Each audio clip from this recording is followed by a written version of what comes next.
But Connected Britain's a physical manifestation of what we're trying to do for the country. We're trying to connect 8, 10, 15 million homes. Connected Britain's the place where that happens. Such a vibrant show. I think it's good with this national focus. So now we talk about one market and we bring all the innovation here. It's probably the one opportunity to get a view from everybody, whether it's a supplier, an altnet, a contractor. The best thing about Connected Britain is really the ability to engage with all of our customers here.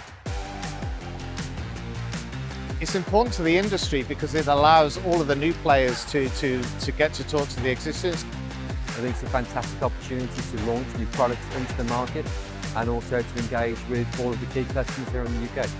The keynote speeches, all important topics, the breakout sessions and the networking, all really important aspects of the event.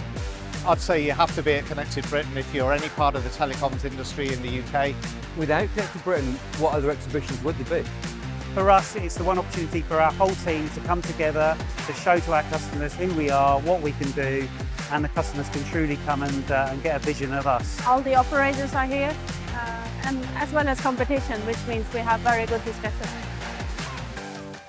You should come to Connected Britain because you will meet everybody you need to in this industry in one place. Everybody you know is here, and you're going to miss out if you're not on the floor. It's the place to be.